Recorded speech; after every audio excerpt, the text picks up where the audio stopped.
Yes, welcome along to episode 5 of Upping The Ante in association with Bet365 with David Jennings and Johnny Dineen, counting down to the 2025 Cheltenham Festival. Well, Johnny, did you do 2 Sundays in a row? You were in Fairy House last Sunday week. Yeah. Did you make it to Cork on Sunday? No, I didn't actually. I had intended going, and my missus and my oldest daughter, they were running in a race. They do these races every now and then. So I had to kind of stay at home. Did you do them yourself? No? No, not yet. No, I haven't entered anything yet. Just at the moment. You're building up to it. I don't plan on doing it for the time being anyway. Well, I wouldn't be at peak fitness anyway right now. But so I had to kind of stay at home and keep an eye on the 2 smallies. You know what I mean? So I was able to have a few bets in that and watch downstairs. But which were you watching more closely, the racing or the kids? It depends on what time of the day it was. Yeah, and I once you put them on something and give them something to watch, they'd be happy out. You know what I mean? Exactly. But I couldn't imagine you playing Monopoly with them around. No, not while the race was on. No, I was in the front room and they were out in the kitchen, and just once there weren't any crying going on or screeching, I was okay. You know what I mean? So yeah. Yeah. You didn't end up in A&E or anything, no? No, nothing like that. No, it went smooth. It did. And how did the race go for? Actually, look, I don't know. They came back. They were happy out anyway. You know what I mean? So whatever times they did, they were pretty happy with. So you didn't go into the forensics of it, or no, I don't. I don't go into it much. No, I'm the only race that I was ever at that they were running in. I was at the line, but it wasn't even at the line. You know what I mean? It was kind of a thing after the line. So I was waiting for them to finish. The line was about half a mile up the road. But it looked like a line, you know what I mean? Yeah. It looked, I don't know what it was, but it was kind of like this kind of a thing with an arc in it, you know what I mean? I was saying that's the line, you know what I mean? Because it kind of was like a balloon, a rubbery thing, you know what I mean? So I was standing at that with our kids waiting for them to pass and no sign of them. Right? So I walked down the corner and see this line what looked like a proper line now. Right. So the race went well then, you got back at one piece. Oh, they did, yeah. They were back actually at half one, so I was able to belt the way upstairs then for the rest of the day, you know what I mean? So... Okay, there you go. There's an insight into Johnny Dineen's weekend, but I think it's time to get on with the show. So you know the drill by now. We'll kick off with Johnny's Week in Review, where the man standing on my right is going to tell me whether he won or lost for the week, and we find out what went well and what didn't go so well. Up or down? Lost, yeah. That lost was an this emphatic week. Loss. No, it was. It was a pretty clear-cut decision. Yeah, it was. No, I lost. I had a bad couple of days. Bad day Friday, and Saturday, one Sunday, all right, clawed something back. But over the period of 7 days, I actually lost, yeah. Okay, yeah. So look, that doesn't bother me either, you know what I mean? Is it going to impact much on your No, results? it wasn't anything like that. No, but I did have a losing week at the same time. But look, I'm still losing. I probably lose, nowadays I probably lose 25 weeks in the year. You know what I mean? It's like one time you'd never lose, you know what I mean? But nowadays you do, you know what I mean? Really? Was there a spell in your career where... Yeah, well, about 4 weeks in the year maybe, I'd say. Yeah, that was about it. Yeah. What are we talking, 10, 20 years ago? Yeah, about 20. But it's much more difficult now, you know what I mean? Much more difficult. But I'd still you'd hope to shade it over the year. But no, like losing weeks are nothing new to me nowadays, yeah. No, I did lose, yeah. Okay, fair enough. We love that honesty. Okay, we'll start off with the worst then. Because you had a losing week, we'll start off on the wrong foot, Johnny. What was your worst result? The worst result for me, most damaging loser, is that the question, was the first favourite in Navan on Saturday, Cade Doty, disaster. That would have won by the length of the straight. Oh, that would have won 1,000 yards, that would have won, yeah. But I even missed it falling. Do you know that? I had me taking my eye off the television because it was like... It was over, the race was over. Even at halfway, that was absolutely done and dusted, is right, yeah. I'd say that's a good horse. I do too. I was in Navan on Saturday and he is a fine specimen of a horse. Yeah, he looked a nice horse in the telly anyway. Cade Doughty, it's the first favourite in Navan on Saturday, for those people that mightn't understand. Yeah, like he was, I backed it at 8-13, 4-6 and finished up like 2-3 to 1 on 2-7, something like that. But like, it wasn't... it must have been 1 to 7 or 8, I'd say, in running. I actually do this sometimes. That I actually took a tiny bit out of it just for luck at 1.17. So it was 6-1 onward before it failed. Did you get matched? Oh, I did, yeah, but it was for nothing in relation to what it on it. Do you know what I mean? I just do that for just to hope that it wins. You know what I mean? Then giveaways. That's a bad start to your Saturday. Oh, disastrous, because I had too much on it, and I was after having a bad day Friday. Yeah. As a result, I only had one bet for the rest of the day. I said my luck is out now. I'm not going to win today. And you do that. You kind of judge your days. I think you can judge your day from a killer blow like that. Like, you know what I mean, straight away, because I needed that to win. You know what I mean, to get up and running. Yeah. And your best result then? Can we scramble anything out of the last 7 days? My best result was I actually laid Kingston Pride on Friday for the horse you were fancying. Yeah, I was fancying it, but that just goes to show what things can change. Yeah. Like in the period of a few days when you actually do fancy. Like I looked at it first of all, I said it'll be like 5-2 each of 3. Next thing it's 6-4. It was very skimpy. Yeah, it was sharp. But the big thing was I like reading the quotes in the Racing Post about from the trainers. I do think they're generally they're genuine quotes. And when a guy comes along and says, Henderson says we'll see about him in this company, and more importantly, we'll see about where he'll handle the ground. Disastrous, major red flag in my opinion. Anyway, I think if any horse won't go on the ground anyway, soft ground, they definitely won't go on Sandown anyway. Yeah. And I think the ground was what definitely was one of the factors how he ran so poorly. First horse beaten, yeah. If you laid it now for your house, you never even had to look at the last from the home turn up. Yeah. You could wouldn't be packing up the bed sheets around. No, you wouldn't. You'd be able to watch this one like you'd be able to watch this one admiringly. Now you wouldn't be.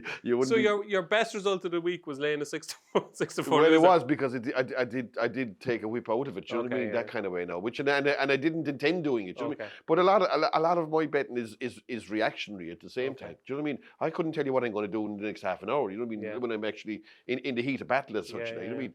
So fellas be saying, "Oh, you fancy this?" But sure, I fancied them, but I fancied them 2 and 3 hours before the race. But when the race comes, it could be totally different. Do you react to betting moves and all that kind of stuff? I react. Do you know what I react to a lot? I react to the positioning of horses at the start of the race. I had a bet the other day in a race. I had no notion of having a bet in it.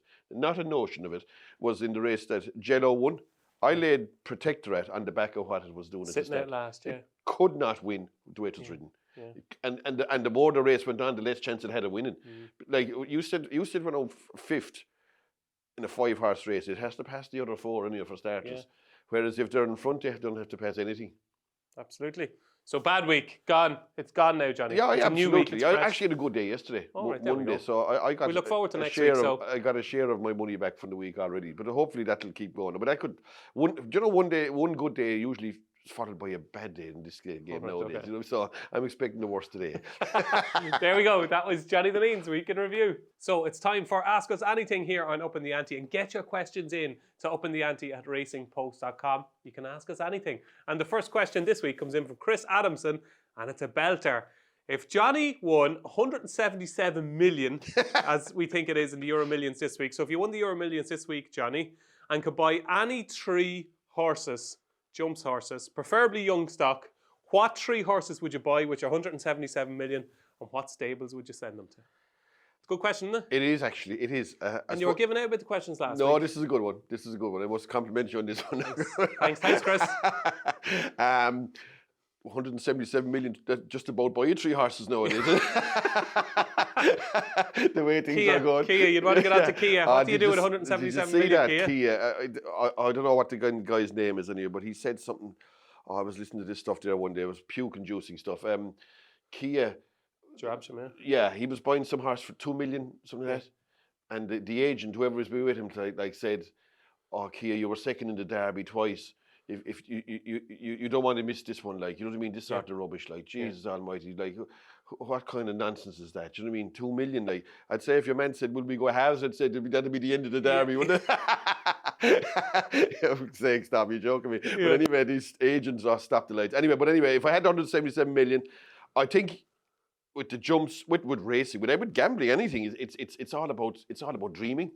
Everyone's a dreamer at some like if it's a racehorse owner, he wants to be in Cheltenham, like leading one in. If it's a gambler, they want to get the lucky 15 up to you know what I mean, or whatever. So I suppose it's like having a dream and maybe keeping it alive. And if you're on about young horses, I suppose the horses I'd be aiming for are horses that not alone could they win once at Cheltenham, they could maybe win 2-3 times there. Okay, nice. So I'll just try to pick 3 horses, young horses. I'll go with Sergino. Put a bit of effort into I'll go with Sergino for starters. Okay, Sergino. Sergino, because at the minute, if he was for sale, and I'd say Joe Donnelly give him to me handy enough now. Would he? Yeah. You might get him for the 177 million. Already. Yeah, exactly. Anyway, you're looking at a possible champion hurdle horse and a chaser. You're looking at a possible Arkle winner next year. Yeah. And you're looking at a possible triple champion hurdle winner. Maybe you know what I mean. You have to think about those things. But if not, you're looking at a champion hurdle contender, an Arkle, and a champion chaser, aren't you? Yeah. Maybe did Altior do that treble? Altior didn't win champion hurdle, no. No, but he won the Supreme. Yeah, he won the Arkle, but that's the kind of horse I'm talking about now. Yeah, so a horse that maybe not just win one race at Cheltenham, but could win 3 and could do it in either code as well. Maybe who knows? So that's the first horse I'd pick anyway. Yeah. What would you think you get him for if he was for sale? What would he cost? If he was for sale in the current climate, I'd say he'd cost about 2 million. 2.5 million. Okay. Yeah. 2.5 million. Right, so you're down to 174.5 million. Where you've left, right? Yeah. I've put some of it away now. You've invested. No, I have. Bitcoin. Yeah, I have. Yeah, Sammy stamps. So you have Sergino. What colours would these horses be running? Have you got your own colours? I have, but they're not in my own name. Oh, right. Okay. Anyway, listen. Right. Forget about that. Right. The trainer wise, I'd be loath to take horses off of good trainers. Leave it with Nicky. I'd be leaving with Nicky Henderson. Yeah. Like the horses that I mentioned, they're all with good trainers, so I'd be leaving them where they are. Nicky is breathing a huge sigh of relief there. Nicky, you're keeping Sergino. Exactly. Okay. Yeah. Number 2. The number 2 horse is another horse that I could see. Again, it's a dream, pipe dream. Regent Stroll. Oh. I'm looking at Regent Stroll as Paulie Nichols. Paul Nichols, yeah, as a possible Denman or something like that. Do you know what I mean? Who knows? You know what I'm saying? Maybe a horse that could run in the Sunny Lines hurdle or the 2.5 mile hurdle. Turner's novice hurdle. Yeah, the maybe the RSA chase or whatever, the Brown Advisory chase, yeah, and maybe being a potential Gold Cup horse at some point down the line. You know what I mean? Yeah, still the Gold Cup. Yeah, okay. That's the kind of horse at the moment. No, maybe he'll run in the Channel. I think he could be running in Cheltenham. Maybe he's running next week and get beat. I don't know. But so he obviously made the mistake at the second last, but you were suitably impressed with what he did. I'd say he's a real top horse. I'm guessing he is anyway. Yeah, I'm guessing he is.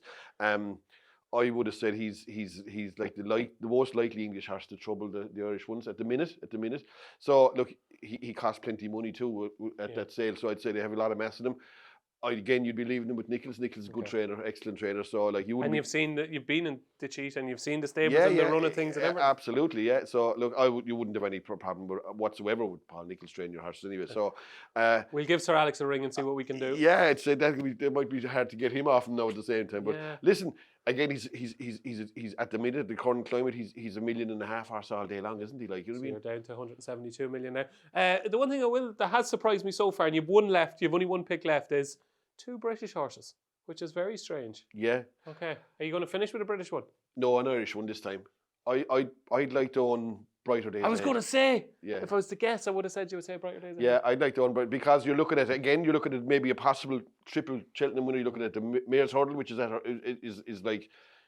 for the taking anyway, isn't it? Like, you know, Mayor's Hurdle, Mayor's Chase next season.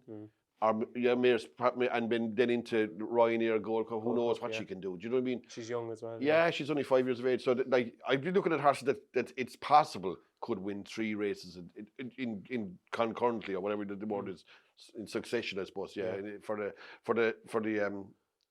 a race for a meeting like Cheltenham Festival. So they're the 3 I'd pick anyway. What are we thinking we're getting her for? Oh, again, Michael needs a few quid. Yeah. It depends on what seat she's in. Oh, she's in first class. Yeah, I suppose so. Yeah. Well, she costs 310,000 at the same time. She's a valuable mare. Residual value as well for mares. Well, she's at least 2 million. She's probably a 2 million. She could be the dearest of a whole lot of them. Yeah, well, I'd still like to own Sergino over the other 2. Oh, Sergino's the number 1. At the minute, yeah. At the minute, yeah. You have 170 million or so left, Johnny. We'll find out later in the series maybe what you'll do with that. Maybe. Right. Yeah. Don't smash it all in one night. I don't mind. I'll give 90% of it to charity and keep the rest. There you go. Great question to start the show, and Chris. I won't be here next week either. Next up this week is Ben Cummings, and Ben wants to know, Johnny, where does the value lie in the King George market right now? So it's a bit of a mess. It's a bit all over the place between horses supplemented, not supplemented.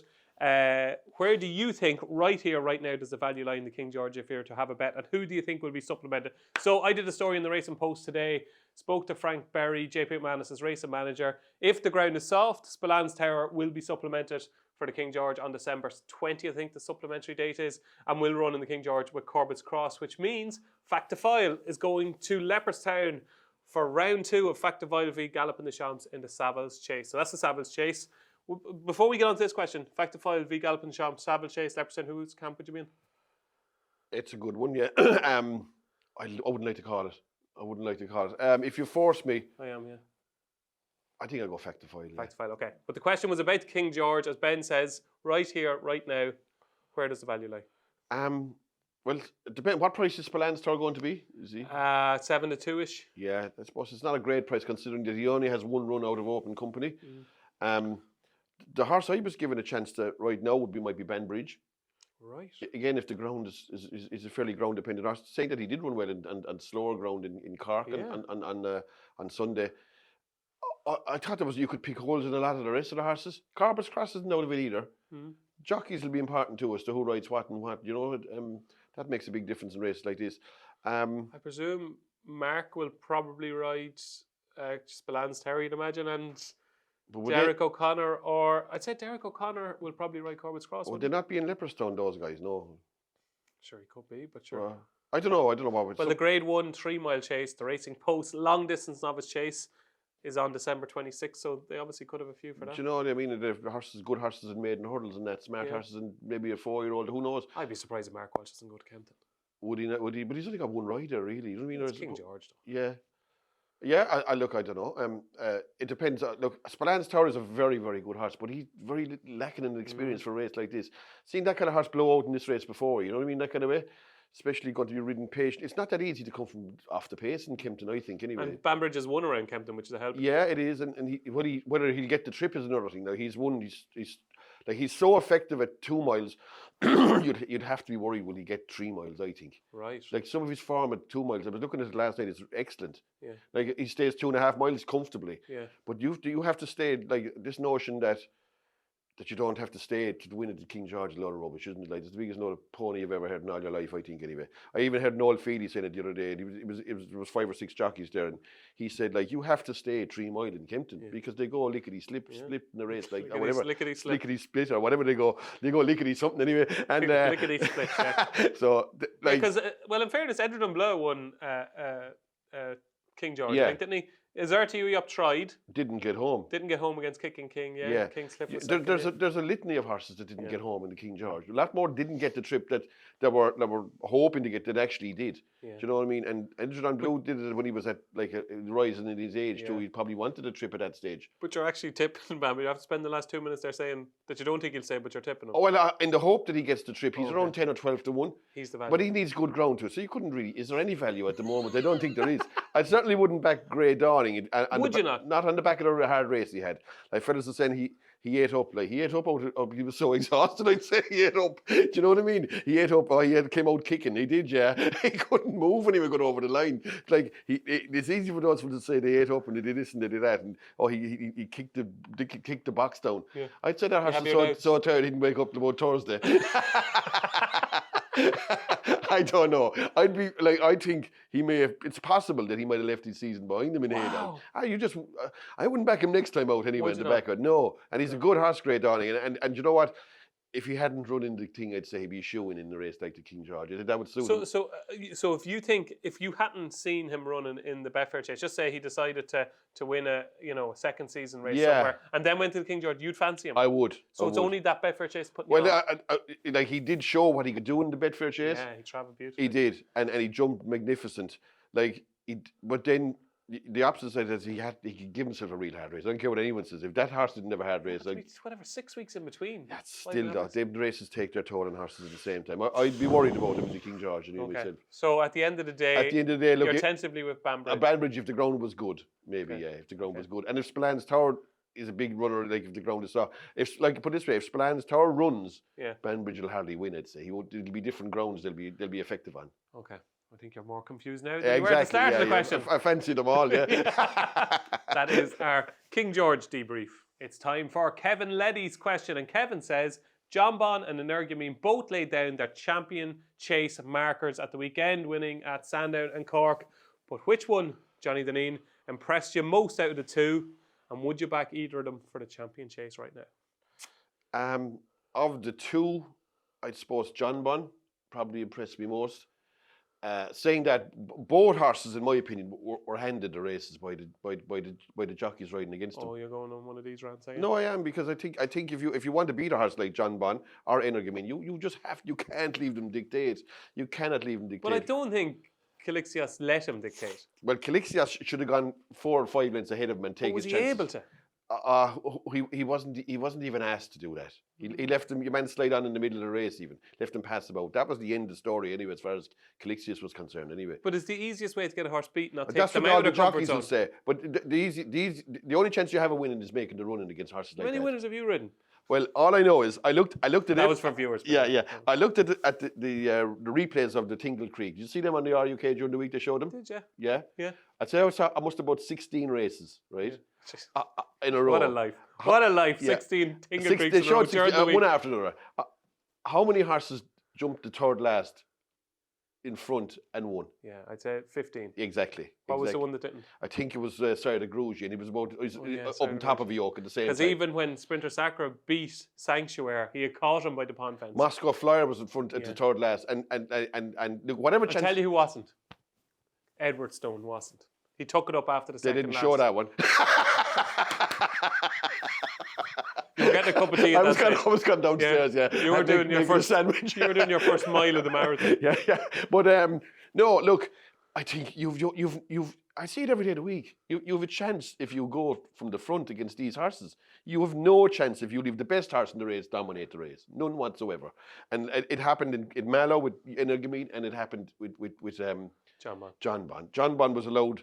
He made a mistake early on. He didn't jump one of the fences early on. Second, yeah. At that point, that's the time your man should be going. Right. And saying, look, I'm going to go 4 ahead of here and see what happens. Yeah. And if you get beat, we get beat. But like this notion that you lob alongside him and then you leave him slide on into the race, yeah, you might finish nowhere if you do that, okay? But you definitely won't win doing the other thing. Okay, so 2 questions on John Bond. I was surprised when we did a show, the Morning Post with Aidan Coleman one week, and I was shocked to hear him say that John Bond is a completely different horse around Sandown as Cheltenham. I thought it was overplayed, given he won the Shlower impressively last season, and I just thought, you know what, it's overplayed. But he obviously is a better horse at Sandown than he is at Cheltenham. But is he good enough at Cheltenham to win a champion chase? Oh, look, if he's not, he's going to be first or second in the champion chase, isn't he, at the looks of it? Is he not value now, Johnny? At 5-2? Yeah. I think the fact that we haven't seen Gaelic Warrior, you know what I mean, is a worry for anyone back in John Bond. He's about the only horse, if I was back in John Bond, he'd be about the only horse I'd be concerned with at the minute. So you're not concerned by Energamine? No, I don't think so. Why? I don't, like, first of all, he's rising 11 years of age. Yeah. He's just that bit too old. Moscow Flyer did it. Yeah, he did, but like Moscow Flyer was an exceptional horse too. He's that too old. He's had an injury. He's back off a year break. I even got the vibe from Willie Mullins after the race that he'd say he wasn't going to improve a whole lot the way he was talking. He said, I don't know when he improved that much, that at this age they can't be improving. Okay. He was getting £10 off Benbridge at the same time. Yeah. Do you know, and he was given a present of the race. He was allowed to do everything he wanted to do in front, ping every fence. That's not going to happen again in a hurry. Like, you know what I mean? Straight away. I thought Appreciated would be the one to make the running. But look, I suppose they didn't want to.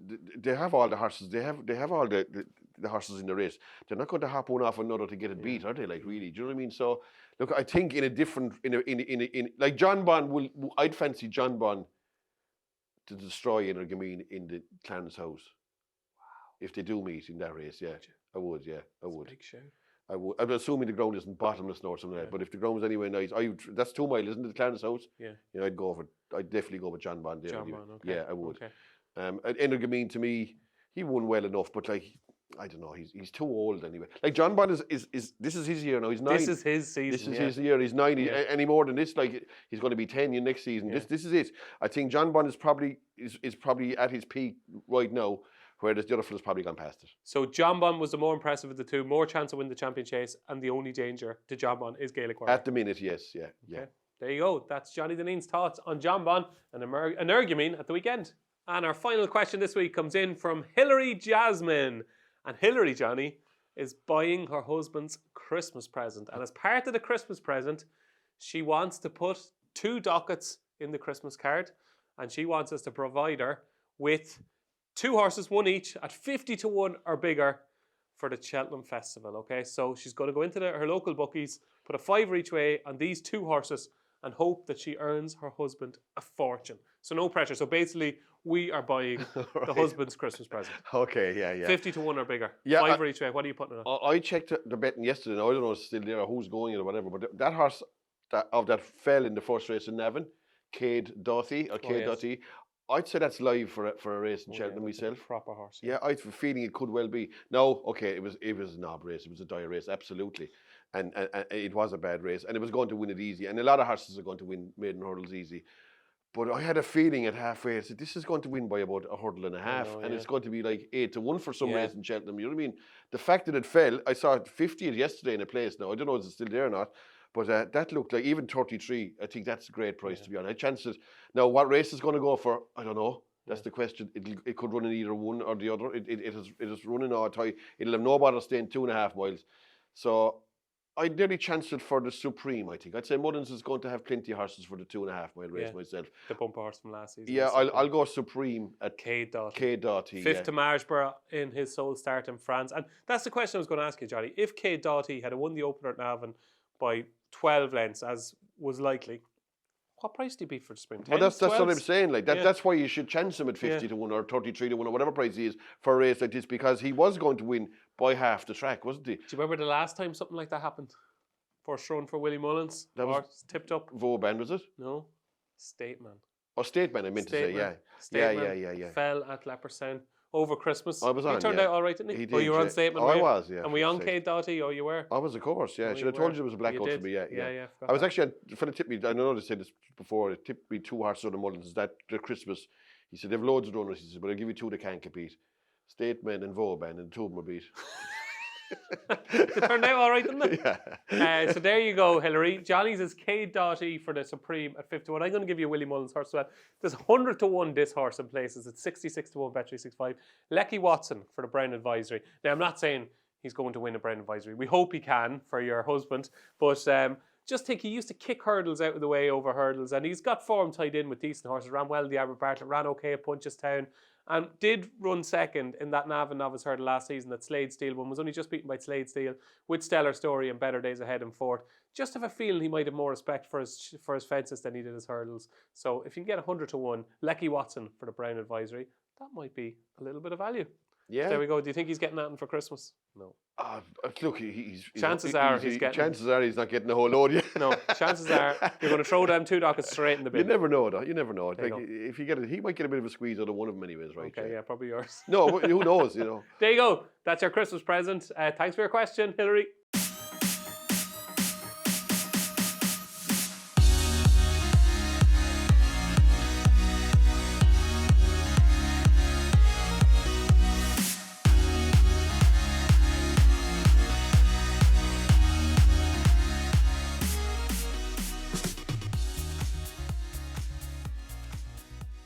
It is time for Star of the Week here on Upping The Ante, where Johnny Dineen counts down his top 3 performances from the last 7 days. Take it away. Yeah, look, I just put in horses that kind of half surprised me, if anything, more than anything else. So we're no John Bon, no Energy. Yeah, I'm going to leave them out of because we were talking about them already anyway, yes. so that's why I didn't include them horses in here. But you were saying you mightn't have even included them. No, anyway. I kind of don't want to put in horses that I consider got the run of the race anyway. You mean, and made it easy for them to win these races. So number 3, I went with Jello. I thought that was a very good performance for a horse that had a good bit of final ratings. He was about 15, 16 pound wrong with some of these horses, and he dismantled that field. Look, he had the race won at the 3rd last in Huntingdon, which is about at least 5 furlongs from home. That contest was absolutely all over. Now he won in the walk, he won 6 rated, but he was eased up on the running. They were never ever getting near him. And I think he put his hat in the ring for a race like the Ryanair Chase. I could see why anyone would like to back him for a race like that. Now I'd say he's probably 10 or 12 to 1 chance for it. There's only 1 race for him too in Cheltenham. That's it. And he has form tied in with the likes of Can Do Kid, and that's starting to look nice for him as well. Yeah. Plus, the one thing when I did look at his form, I actually originally thought he was like a typical Venetia Williams mud lover, but he ain't. His form is like good ground against JPR1, good to soft. He's like that running Cheltenham behind Ginny's Destiny and who won that race again? Grey Dawning, yeah, Grey Dawning. Like that's a good effort too. So at the trip, which is suiting them best, is probably 2.5 miles. That's a contender for a race like the Ryanair. Better, isn't he? Yeah, I think so. Yeah, he's only 6 years of age as well. Like, you know what I mean? Okay, so number 3 is Jello. Number 2. Number 2, I went with a horse that didn't even win, didn't even finish. Actually, I went with Banbridge. I thought that was a cracking effort. Giving £10 away over 2 miles on ground that he probably wouldn't have been suited to, like that. To me, what would have happened? Look, a lot of people on Twitter, people that we both know, are saying Banbridge would have won. I personally think the other one the winner was Energamine probably. Yeah, I think so too. But I wouldn't say it like with absolute certainty either. Yeah, it wasn't cut and dry. No, it wasn't. No, it wasn't. No, he was still a length and a half ahead when he jumped the fence, because I actually saw a picture of them rising at the fence, and he's a full length and a bit with it when they're at that fence, and he had the rail and he had Paul Townend. He'd not going from now at the same time. Like he'd really wanted to calve altogether, like to get beat. Maybe the run would have caught him out in the running. Who knows? Banbridge is a good tough horse too. He's a good horse to the finish. So I wouldn't say for certain that he would have won, but I think Energamine would have won. Okay. But like if you said to me before that race, give me one horse that can't win this, it'd be Banbridge. Yeah. Like giving away £10 and on ground he hated at 2 miles. But he was able to beat Captain Gibbs. He's some really good form at 2 miles. He won a race in Cheltenham at 2 miles at the November meeting as a novice. Novice chase. Yeah, and he is a Cheltenham Festival winner, won the Martin Pipe. Yeah, and he's won that race in Aintree, 2.5 mile race, put away. Stage Star was in that race, and the horse of San Roy was second. He's a very, very good horse. Now, he has a few ordinary runs. That was an awful run in Navan, but I wouldn't mind that was his first run back. But he did run poorly in Cheltenham last year. Again, the ground was probably too soft for him. So, but I do. He's a very likeable horse. He's a very, very good horse, to be honest, Banbridge.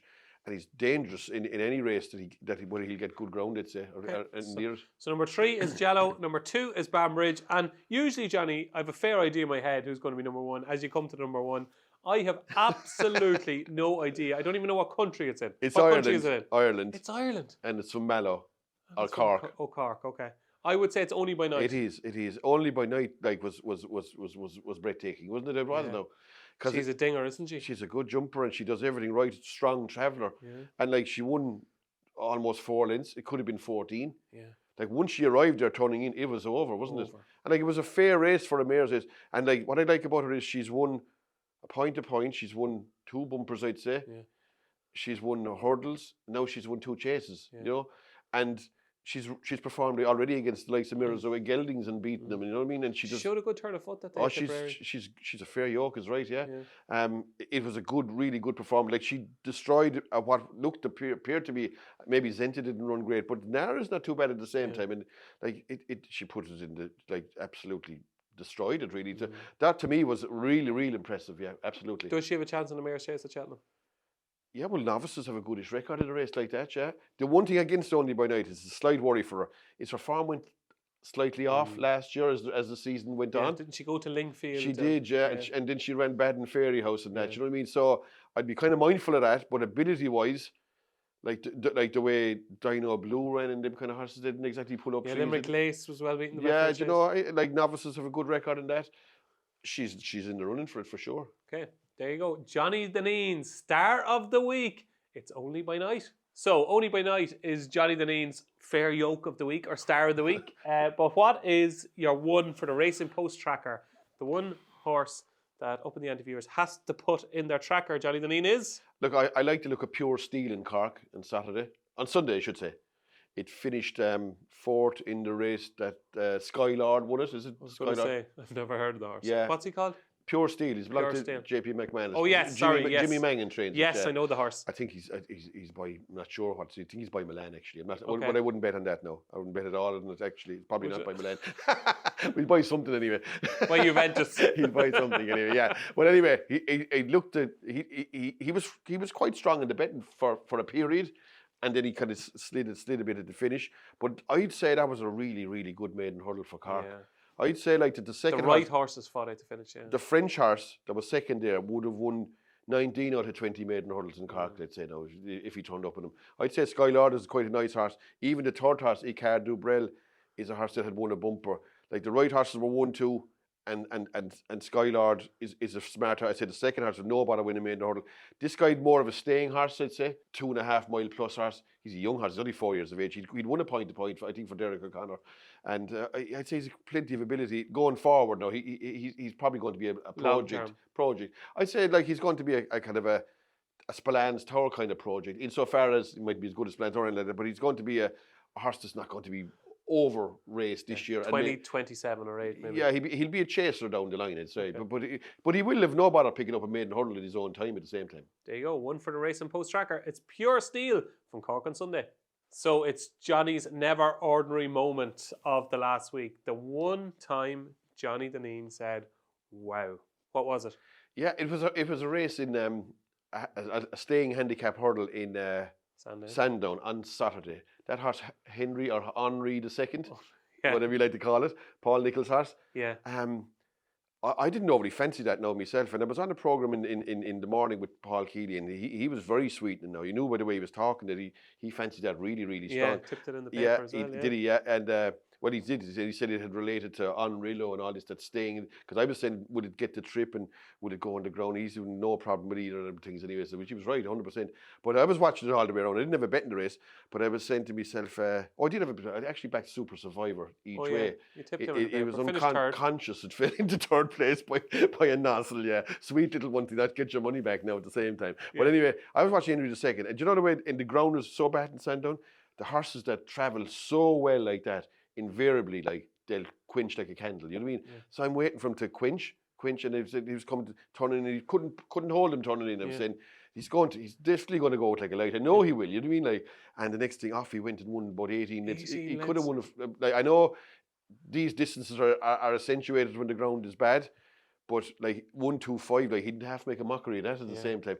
But it's just the way normally in that kind of conditions, bad ground, horses that travel like that, you just know, like it's going to come to the second last, land, and it'll be looking for its mother, won't it? Like, you know what I mean? It'll know where it is. It'll be like just go in a heap and fall. You know what I mean? Some people get up to it worried out of it, getting and might even be placed. But this thing did the exact opposite to what I thought.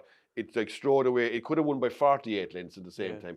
So to me, that was an excellent effort. He's like, that's a horse that I presume it'll go chasing sooner rather than later. Next year, is it next year? Yeah, that's what Nicholls said. You could really see him win the Welsh National someday or something. Yeah, well, on the evidence of that, the heavy ground didn't bother him anyway, and stamina is his forte. So he's going to be. He said that he had a bit of a bad experience as a chaser before, and he was going to stay over hurdles this year. But if he can handle better ground, he's a force in those long distance handicap hurdles. Yeah. All right. Okay. There we go. Johnny Dineen's never ordinary moment. Let's be posh, Johnny. It's Henri II. So now, folks, it's time for Johnny's midweek treat, or as one person on Twitter rechristened it, Johnny's midweek nightmare. We will come to Twitter trolls later in the show, let me tell you. Yeah, well, you've had 1 out of 4. Johnny, that's 25%. That's all right. Yeah, it's not too bad. But now, John, this is a measure of the man, okay? You think kind of 1 out of 4. You think Johnny likes his little skimpy ones that maybe, you never know, maybe he'd just get one over the line and go for a 1-3 shot. No, that's not our Johnny. He's going for a double. Yeah, I go to double. Well, see, without the benefit of knowing what the prices are, I don't want to put up something that's too short. Yeah. No, I picked out 2 horses for Thursday. Yes. Alexi, it's in Taunton. I think it's 125. Okay. Alexi, that's Colin Tizard, is it? Yeah. Or Joe Tizard, yeah? Yeah, Joe Tizard, yeah. It won a race there. I actually backed against it in Taunton the last day, yeah. And I backed the horse that made the running in that race. And do you know when you're on something? I know Alexi was coming in behind it, right? Yeah. And I'm on, do you know when you're on something, you're always kind of hoping that the yoke behind won't find much? Yeah. Like, my horse could not walk, right? And Alexi, he cannot hold it. Yeah. I think there's a garage next to Exeter Racecourse, is there? There was the last time I was there. Right. He could have gone in and filled himself up with petrol and come back out. Yeah. The race in Taunton. Which? The race. Oh, sorry. Yeah, different place. So, no, he wouldn't have made it to he'd have been in trouble. He wouldn't have got to Exeter, but he could have done it. He could have done a triple somersault and beat the thing in front of you. But he was going so easy that you just knew, like, I can't stay in front of you. But anyway, he was fair impressive now at the same time. Now, he jumped fine as well, and I'd say he'll win that race. It's a nice little race, though, isn't it? I think he'll be quite short. Byzantium is in there. Byzantium and Thistle will be the one. He'll beat them. He should do. And so Alexi, 125, Taunton, Thursday. First leg of the double, second leg. You wear it well. I think maybe... Listed Mayor's Chase in Warwick on Thursday. You wear it well. Yeah, I thought she ran well in... She ran well in back. Like, if I had to pick one of the 2, I'd definitely go Alexi now, to be honest. I would, yeah, absolutely. Well, Alexi's a hurdle, the other's a chase as well, you know what I mean? And I'd say there's more depth in the You Wear It Well race than the Alexi one. I'll do the double anyway, but if I had to pick one, I'd go Alexi. Yeah. Well, I'll tell you what, right? If Alexi wins, we'll give it to you, right? No. We'll go the double. But it is the double. We'll go the double, Okay, there we go. Alexi and You Wear It Well on Thursday. Taunton and Warwick on Thursday is Johnny Dineen's midweek treat. It's a double.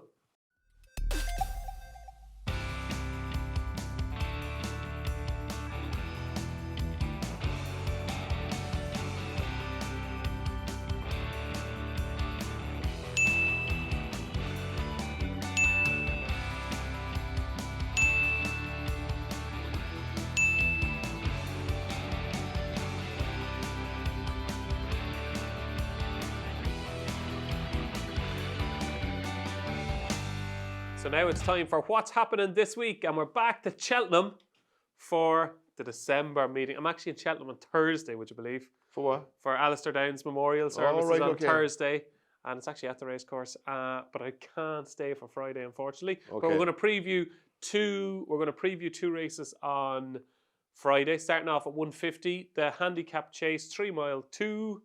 What do you like? Yeah, I think I'd go with the top horse, Kim Bailey's horse. Chianti Classico. Yeah, I'd go with that. I think he's just cut above a handicapper, isn't he? Like? Well, I was like you. I did listen to you on the show on Saturday morning, and I was very similar to you. I just thought he was a cut above the horses he was running against in the Beecher. Yeah, and it's a similar thing here. Yeah, like he's gone from, I think he was 143 when he won in Cheltenham. He's up a stone. 157 now, I think. Yeah, but he's gone up 9 and then another 5. Yeah, but. Like, I just think he's way better than a handicapper. And he's big weight, but he's been used to carrying big weights. I mean, he lumped it the last day in Ascot.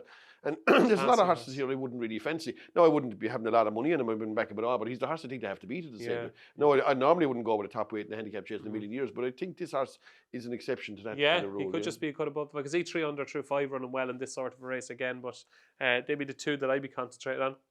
The 3 o'clock cross-country chase, I do really like one in this. I don't really like when I give a horse a chance. Bustleton. Okay. Yeah, it's not the one you do, is it? No, so obviously not. I like last year's winner a lot. What's that? Late night passes. Yeah. If you go back and watch the race last year, it absolutely, I won't say what home, it bolted up. That was off 140. It's off 144 here. It's had the run. With a horse like Late Night Pass, I know he ran in the Grand National last season, but you kind of say to yourself, look, he's going to get a couple of chances, and he will have a chance in the final of this at the Cheltenham Festival now that it's a handicap. But I would say this has been, won the race last year. Right. Let's get this horse ready for this day, and it's a big price. I think Late Night Pass is going to take the world of beating here. Yeah, look, I just given Bustleton a chance in a hard race. It was 6th. They had a little cider here the last day, and there might be just like they won one of these races last year with Foxy Jacks. These people. And it just might be a target again. That's the only thing I was going on now more than anything. Perfect. That is Friday. Good racing at Cheltenham. Moving on to Saturday, and we're going to look at the 150 December Gold Cup. Johnny, what do you like? I was going to take a chance maybe with, there was 2 horses that interested me. The Pinkerton and In Excelsis Deo. They were the kind of 2 horses I was looking at. They're both around the same price, 12-14 to 1 chance. That In Excelsis Day will break your heart. He would really. He's a bit accident prone, and he's hit fences and that. But if he did happen to hit a going day, he could squeeze one of these maybe. His performance in the plate last year at Cheltenham was the most extraordinary thing I've seen in Cheltenham in a long time. Like, he was 100 lengths behind, and he got beaten about 3.5. Yeah. He finishes well in races. If he manages to stay upright till the second last, and he's hovering around the place, or he has a chance. I didn't think I'd maybe go with him, but just that he might to do something on one day. That's all. So do you know what this is? This is like the anti-Johnny Dineen, right? Because he's a pretty poor jumper. He's held up out the back. He needs to come with a late run. He mightn't get there. Yeah. He headbutts fences. So he does a lot of things wrong. But still... Yeah, but they're the kind of races that them kind of tactics are okay in. You know what I mean? Okay. He's definitely got a chance. Yeah. I think he has a bit of a chance. Yeah. I'd be pretty keen on Fugitive here. I just think he's better on the new course than he is on the old course. And there was a moment turning for home in the Paddy Power Gold Cup. I said to myself, God, is he actually going to win here? Just got a little bit tired. I think he's well handicapped in relation to his form from this race last year. And I think Fugitive is the right favourite. I think he'll take a bit of beating.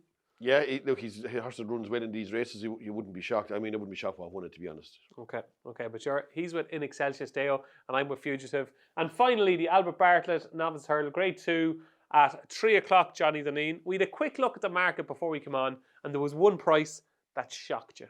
Yeah, the horse I picked here was the Ex-Cello. I see somebody going 12 to 1. That looks an extraordinary price to me.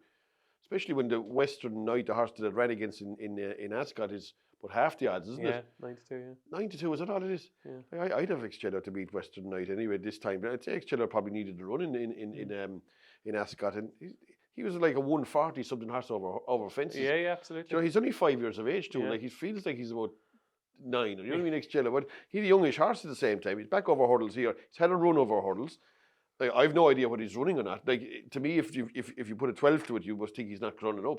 because that's a great price If you knew he was running and he was 12 to 1, would you back him? Oh, I would absolutely. I would sell out in it. You'd run down. I would, yeah, I would. I think it's actually between him and Skyjack. Hijack, I think they're Hijack. What a beautiful beast he is. Yeah, he's a lovely horse to own in that, and he's a great money spinner. He's winning loads of races, and he goes from the front. And he's a great jumper.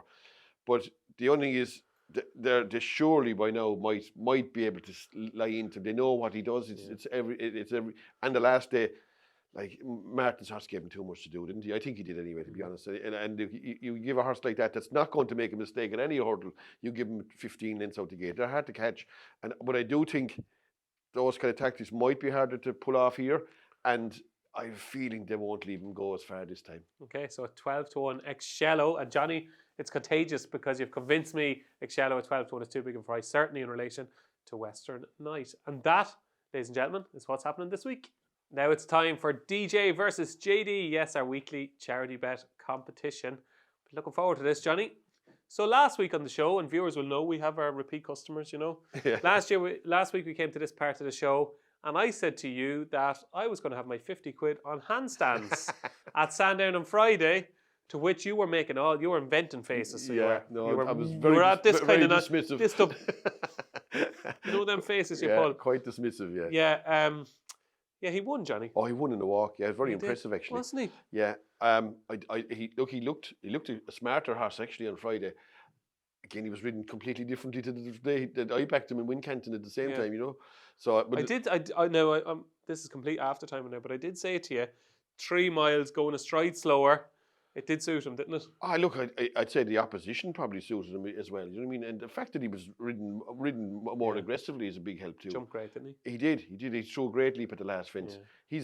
I'd say when it comes to the top novices, he won't be cited, but he's a fairly smart horse at the same time. Absolutely. Okay, so our good friends at Bet365, 4 to 1. He was handstands at one stage. He was well back just before the open. We got 4 to 1 handstands, drifted out to 9 to 2 at one stage, would you believe? So I am now plus 200 and you're plus 62.50 because the Kemble Brewery, the meeting was called off at Aintree. So we're both in profit, Johnny, which is a good start after 4 weeks. Okay. Yeah. So as I had a winner last week, I'm going to kick off this week a horse that I've been talking about on this show for quite a while. Liberty Hunter to me is an extremely well handicapped 2 mile chaser. Second in the Grand Annual last season. And if that is the plan this season, I think he could win it this season. But he's entered in the 225 at Cheltenham on Saturday. He's 11 to 4 Bet365 for that 2 mile handicap chase. I think enough rain has come. Hopefully, fingers crossed. Evan Williams, if you're watching, it is soft enough now for Liberty Hunter. Let him loose. He's run off a mark of 144. He's up £5 from his second in the Grand Annual. That was a hell of a run because he missed a break that day. Harry Cobden had to do a lot of work to get him into his prominent position. This is a good horse, Johnny. He's better than 144. I think he's going to have a good season this season. I'm hoping he can kick it off in style by winning the 225 at Cheltenham on Saturday. So my 50 quid is on Liberty Hunter at 11 to 4 with Bet365. Where are you going to? Yeah, listen, I was going to go with a horse in Windsor, but I have to change my mind now. I was going to go with the first favourite in Windsor. Well, it looks like it's going to be the first favourite in Windsor on Sunday. A horse called Shantu. But I'm going to change. I'm going with Excello. Oh, you're going big. Yeah, I am. I'm going to chance him. Like if that's around 12 to 1, that's a crazy price in my eyes anyway. Okay. I'll chance that in here, around whatever price he is, whatever price they're going. We'll ask Bet365, can we get a bit of that 12 to 1 about Excello? In the, what time was the race? 3 o'clock, isn't it, on Saturday? The 3 o'clock. So yes. One after the other, Johnny. It'd be a nice double. Yeah, absolutely. Yeah. Look, yeah. I do fancy Shantu in the first race and thing, but he could if the race cut up, he could be 6-7 to 4 on. Who knows? He won't be. I don't know, but you know, there'll be Phyllis Cribbin. I was praying. Entry we call that. The Kemble Rory was going to be about 1 to 3. It'll be 8 me. Yeah. So all you can do 1 to 3 shots. Yeah. Because it cut up the nothing, you know what I mean? Did, yeah. All the other horses went up the entry or whatever. Or the Kemble Brewery could have had a few pints before the race. He still would have won. So I was saying, oh God, I hope that's all. Anyway. Well, you got your 50 quid back. So you're plus 62.50 and you're putting 25 each way or 50 on the nose? Oh, no, I mean each way. Each way. No, stop your nonsense. I back no horses each way, hardly ever. Okay. No, I'll go on the nose. On the nose. There we go. 50 quid on the nose. Excello in the 3 o'clock at Cheltenham on Saturday for Johnny 12. That would put you in an unassailable lead, I would say, if that won at 12 to 1. And I'm putting my 50 quid on Liberty Hunter in the 225 at Cheltenham on Saturday. And that is this week's DJ versus JD. The time has come for the festival squads to be revealed, where myself and Johnny Dineen may or may not put up a horse to back now for the 2025 Cheltenham Festival. And ladies and gentlemen, we've had 3 blank weeks from Johnny. He kicked off with sounds victorious in week 1, nothing in week 2, nothing in week 3, nothing in week 4. But I think we're in for a treat today, boys and girls. Johnny, take it away. Yeah, I'm going to wait till next week, actually. No, I didn't know you had to put up one every week. No, you don't. You can take your time. But I'll start from next week. No, I'll run through them. Is that okay? That's Johnny. Yeah. Johnny, you're the pro here, right? No, I'm not. People are here to watch you. No, you can do whatever you want. No, you make your own terms and conditions. Yeah, I know that, but it is just a fraction. And I was going to put up one, but I made a few calls to see was he still. Don't give it away. Don't give it away. In the land of the living, I couldn't find out whether he was or he wasn't. So I said, you were tempted by one then. I was, and I'll put him up next week if I can find out. And what roughly what kind of price are we talking? Single figures, but not small single figures. So between 6 and 9. Yeah, that kind of stuff. Yeah. I think it's around 8. I think. Yeah. And what day would he be running on? He'd be running the first day. There we go. Running the first day. There we go. It's like you're teasing us. No, I must just make sure that he's looking at the exchanges. You'd say there's nothing wrong with him, but I just you're going to do your research. A small bit of research. Okay, so Johnny, right? I'm telling you now, right? Next week and the week after, Johnny is just going to explode. Yeah, well, he's going to have horses left, right, next 4 weeks in a row. I'll put up after today. Is that okay? There you go. So Johnny has zilch, nada, nothing this week. He is taking his time, and there's nothing wrong with that. He's a pro. I'm going to put one up for the Brown Advisory Novices Chase at Cheltenham Festival, or the RSA Sun Lions Chase, as Johnny calls it, still calls it. Yeah. I was in Navan on Saturday, Johnny. He didn't make your top 3, which I was very surprised about, but there was something Allaho-esque about Il Atlantique. Now, I'm not saying he's Allaho, and I'm not saying he's going to be Allaho, but what I mean by that is, when I looked at him in the parade ring beforehand, he is a monstrous horse. He's this big, black, dark and handsome beauty. And I just thought, when he saw fences, he said, yeah, this is my game. Do you know what? This is what I've been born to do. And he got in fiddly to 1 or 2 maybe, but in general, I thought he was electric. I thought he was really good. Now, we've said on the show in the past and last season, there could be a soft centre to Il Atlantique. But that was 2.5 miles at Navan. Waterford Whispers was extremely well back from, I think, as big as 8s and 10s in the morning into 9 to 4 at the off. It looked an up-to-scratch beginner's chase for Navan, and he bolted up. And I just liked the way when he gave him an inch of rain after the last, he went. Now, he did get his own way out in front. I know that, Johnny. I know that's what you're going to come back out to me for. But there's no 2.5 mile race at Cheltenham this year, obviously. And he's not an Arkle horse. So there's only one race he can run in at the Cheltenham Festival. That's the Brown Advisory. Maybe they'll wait for the Willow Worm Gold Cup at Fairy House. I don't know. Or maybe he'll go to Aintree. But to me, I think he'll be fine over 3 miles. He relaxes in his races. And there was just something about him at Navan on Saturday that made me think he's going to be a completely different animal altogether over fences. And he's 20 to 1 with Bet365 for the Brown Advisory. And I think that 20 to 1 is cracking value. So there you go. Go on their site. See the boost up in the ante price on Il Atlantique for the Brown Advisory. Go on, tell me, what's wrong? No. You're biding your time there. No, I wouldn't be in a rush to back him myself, but I could be wrong. every day. Why? What's wrong with him? First of all, you wouldn't be certain you get 3 miles. Right. Secondly, valid. The last Saturday didn't dispel the idea that there's a soft centre there. There will be when the time comes again. Yeah. You know what I mean? Yeah. Like I can just see him folding between the last 2 fences in the race in Leopardstown over 3 miles someday. Yeah. Do you know what I mean? When the good horses come near him, he was given the run of the race at the same time. But did we not think the same about Allaho? Like when he was over hurdles running the Albert Bartlett and stuff. But Allaho had won like a 3 mile hurdle down in Clonmel, Clonmel. Well, Allaho didn't really stay 3 miles properly, did he? At the real top level, probably didn't. I mean, he was worried out of it in the RSA chase, and he was worried out of it in Champ. But still, it was Champ, and it was Minel Indo. Gold Cup. Yeah, no, he wasn't like he'd stayed about 2.7.5 at the same time. Yeah. You know what I mean? He was very. So you don't think he'll stay? I don't think he'll be good enough anyway. I'd say there's some really, really good 3 mile chases to come out soon. Okay. I have a feeling there will be. Give us the name of one of them. I think that horse of Gigginstones that ran in the Ile de Bourbon or the Bourbon. Key de Bourbon. He's won anyway.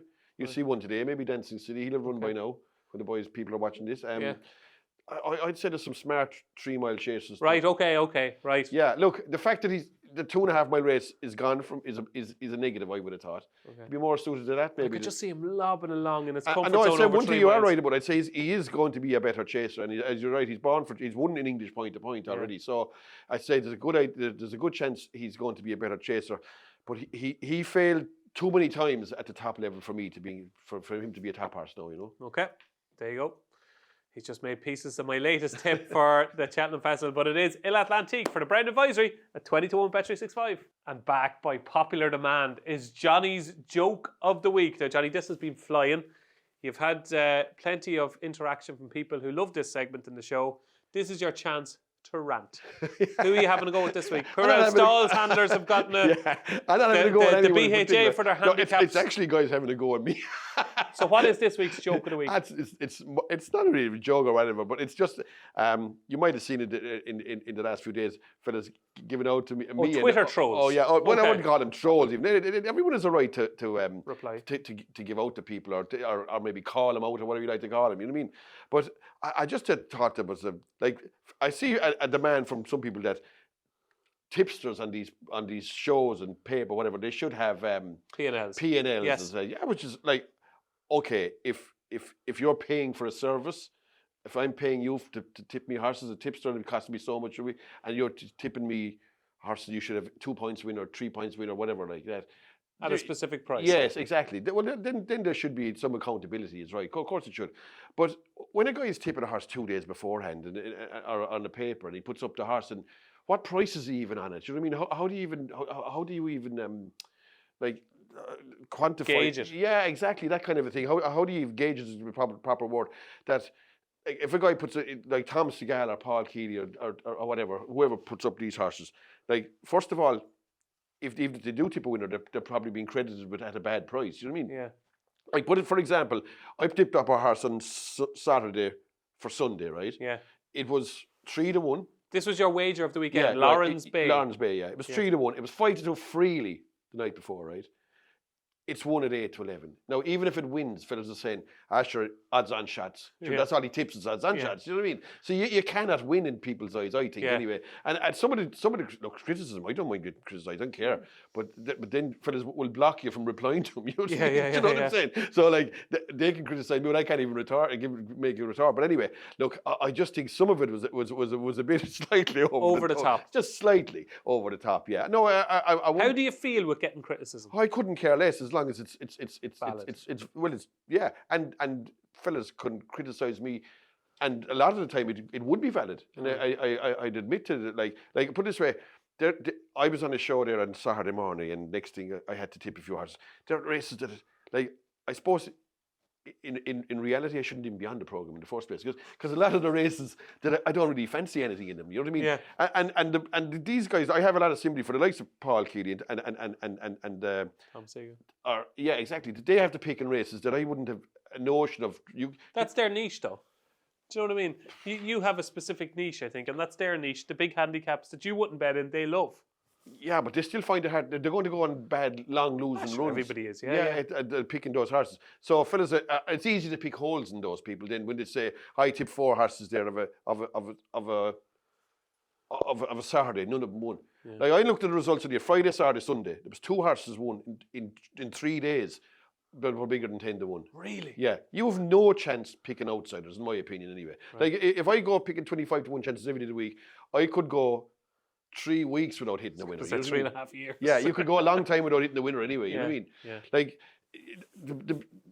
look at the results in Sandown on Saturday. Like, it's a Saturday at the same time. I'd say the biggest price winner was about 7-1. Like, you know what I mean? There's loads of. There was 5 favourites won in Evan on Saturday. And it always amazes me too with Tom Segal, who does price-wise in the Racing Post. Like, his record for decades is phenomenal. And yes, he will go on these short stints without winners. But like, people just forget. Well, hang on a second. He went 6 Saturdays in a row with winners at decent prices. Look, I just think that if you pick an outsiders, you're going to struggle in the modern day game anyway. You're going to struggle to hit winners, and fellas are down on top of these fellas like a ton of bricks. I mean, to be honest with you, I couldn't care less what they say about me. I couldn't care less. It doesn't bother me. You wouldn't be crying around. No, I would not. I couldn't care less. But like, I do my own thing, and a lot of my stuff is reactionary. Like, I could tip a horse in the morning, like tip it as in like give it a chance, but like, I had a notion of backing it at the same time. Like, the big guide anyway to anyone tipping a horse is how much you have it on. And tell me this, Johnny, genuinely now, has there ever been a moment when you've picked up your phone and somebody has said, "Johnny Dineen, you're nothing but a waste of space, you're this, you're that." Have you ever read it and your heart sank and you said, "God, that hurts"? at all. Not in the slightest. No. Not in the slightest. And if he'd leave me a reply, I'd reply to him. Oh, I'd say you would, all right. No, but I wouldn't be like, you know what I mean? Because most of these guys, they didn't know nothing about me anyway. Do you know what I mean? Yeah. They don't know what I do or what I do. And Johnny, if they knew how nice a man you are and what a gentleman you are, they wouldn't be posting this stuff. No, it doesn't matter. I couldn't care less what they post anyway, to be honest. It doesn't bother me in the slightest. Okay, so keep at it, lads. Yeah, well, listen, and I reply to a lot of people on those. You do? Yeah, I do. You're not afraid. You must have plenty of spare time, Johnny. Who's changing the nappies? That's what I want to know. It suits me sometimes in the daytime when I'm watching the racing, right? I'm on my own. I've no one to talk to, okay? Yeah. So when these guys are willing to give me a bit of stick, I don't mind tapping away back to them because it occupies time for me. And there's a few races pass me by that I've no idea. Actually a form of entertainment. Yes, there is, and it's a form of interaction with human beings at the same time. You know what I mean? And most of them are in good spirit. But even if a fella gives you a bit of stick, I don't really care. You know, it doesn't bother me. So this week's joke of the week is Twitter trolls. So that is it, folks. That's it for episode 5 of Upping The Ante in association with Bet365. Johnny, I was only thinking there to myself, you know the way you come up to Dublin on a Tuesday, would you ever think about doing a bit of Christmas shopping after the show? You know, just to get in there early and get the stuff? Oh, not a notion of that. No, my missus handles all that stuff. I could be looking at that stuff. Not a hope. No. No, I shouldn't. I wouldn't know what to buy in here for starters. And then probably all the wrong sizes and everything. You know what I mean? But you'll get her something. Would you not get her a present today, just say? No, not today anyway. I'll do that this Christmas Eve. Will you? Yeah, that's have you something in your head now that you might get her? Look, I'm going to bring my oldest girl with me, and she can find it. That ran the marathon with her. Yeah. She'll know what. And what would she say? Would you give her a price range now? Not really, no, not really. Depending on how it was going to, you know what I mean. If I was hitting a few winners, she could go to the good shops. If not, she's in pennies. Yeah, exactly, or worse. Primark. No, yeah, exactly. Yeah. No, we'll see how. So over the years, Johnny, right? Yeah. How many years are you together? 20. 20, right? Over those 20, and probably 5 or 6 years before you got married, right? Over that quarter of a century, what's the best Christmas present you've ever bought her? I couldn't honestly tell you. I don't know. I don't remember those what I bought. Can you remember one thing you bought her? No. In those? No, I don't. A lot of the time I just give her money to belt away herself. You know? Belt away, yeah. Yeah, but no, I don't. I'm sure I might have bought her jewellery there, but I couldn't. If you showed it to me now, I wouldn't know. I wouldn't recognise it at the same time. Not a hope, yeah. No. Okay. There you go. Ever romantic, Johnny? What's the plans for the week? Anything on? No, there's just Cheltenham's on. I like watching Cheltenham actually. Isn't it Friday, Saturday? That'll keep me occupied in the sport, soccer, and all that kind of stuff. So I'll be watching. Will you be multitasking now? Will you have the kids and be watching the racing? Could there be a bit of multitasking going on? A small bit, no, but not much of it. No, I wouldn't have to do that unless she was away. You know what I mean? She'd be handling all that stuff as well. She's a lucky woman, isn't she? She's poxed. Absolutely steeped.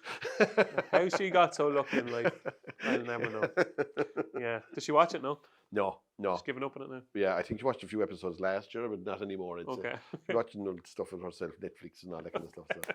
Well, you haven't quite made it to Netflix yet, Johnny. No, right. But there's still time. Yeah. Okay, so there we go. We've Cheltenham this week. We've got Navan and Fairyhouse in Ireland. Plenty of racing to look forward to. And of course, Johnny's midweek treat. I have a good feeling for you this week, Johnny, with your midweek treat. Oh, my little double, yeah, exactly. Little double. There you go. If you are having a bet this week, don't forget to gamble responsibly. Only bet what you can afford to lose. But that is it. That's it for episode 5 of Upping The Ante.